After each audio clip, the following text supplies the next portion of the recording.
What is Gnosticism? Well, the name is a good place to start.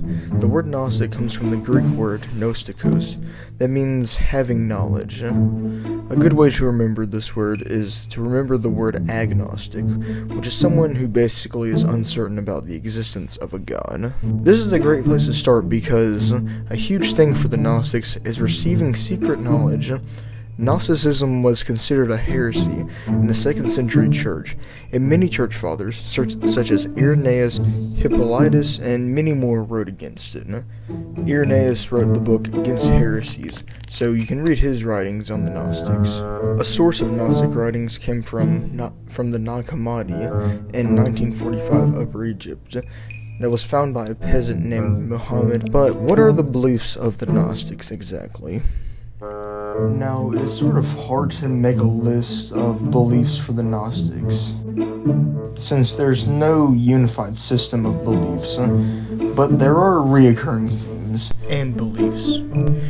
The reoccurring themes that I wrote down were that the physical world is inherently bad because an evil inferior god created it, who's also called the demiurge. The physical is bad, spiritual is good.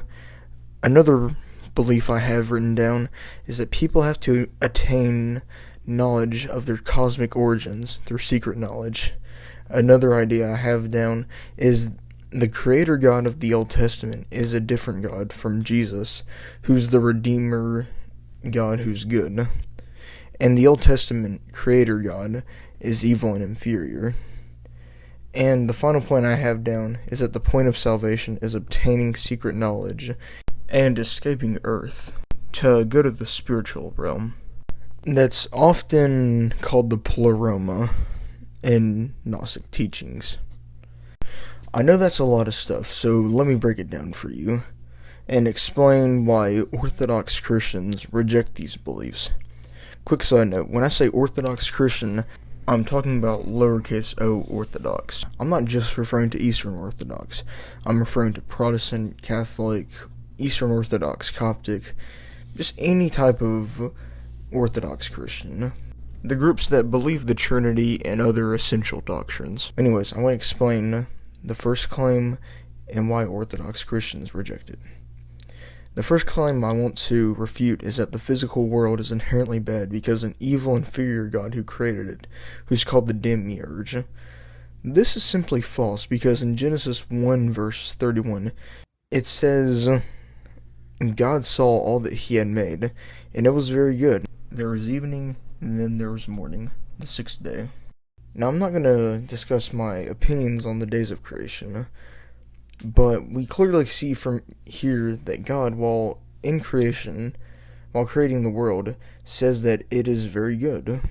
But some might say, well, why does the world have bad things in it, if a perfect God made it? Well, the answer to that can be found in the fall of humanity that happened in the Garden of Eden. But I also want to point out that God desires for the world to be restored. We see in Romans, it says this, "For the creation waits in eager expectation for the children of God to be revealed. For the creation was subjected to frustration, not by its own choice, but by the will of the one who subjected it, in hope that the creation itself will be liberated from its bondage to decay and brought into the freedom and glory of the children of God.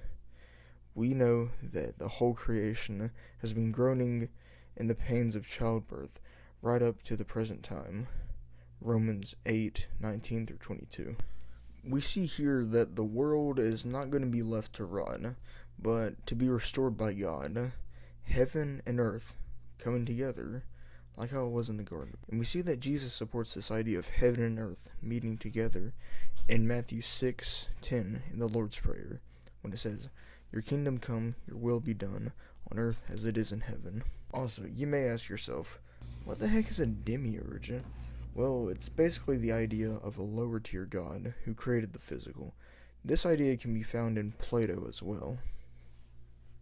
Although I will say, Plato's idea of the demiurge is kind of different from the Gnostics. If you're interested in hearing Plato on the demiurge, then what I can find online, his work called the Timaeus talks about it. Now, I haven't personally read this, and I haven't really done much research into Plato's idea about the demiurge, so don't quote me on anything that Plato said about the demiurge. I'm just going off what I found online. The second claim I want to tackle is the claim that the creator God of the Old Testament is a different God from Jesus, the good Redeemer God. And the Old Testament creator God is evil and inferior. There's another claim I presented before this that I won't deal with until the final claim, so just to let y'all know about that. Now, for the claim at hand, Jesus absolutely claimed to be the God of the Old Testament, who's the creator, when he said, "Very truly, I tell you," Jesus answered, "before Abraham was, I am." John 8:58. Okay, Jesus existed before Abraham, but not only that, he claimed to be God. To understand this, we have to read the Bible in context. In Exodus 3:14, it says, "God said to Moses, I am who I am. This is what you are to say to the Israelites. I am has sent me to you." The context of this verse is that Moses met God in the burning bush, and God is calling Moses to a mission to deliver the Israelites from slavery in Egypt. We see here in Exodus 3:14 that I am is a title attributed to God, and we see in the verse after Matthew 8:58, people try to stone Jesus for blasphemy. John 8:59 says, "At this they picked up stones to stone him, but Jesus hid himself, slipping away from the temple grounds." We also see that in Colossians 1:16-17, it says Jesus is the creator, and from what I understand from Gnosticism, there's a contradiction.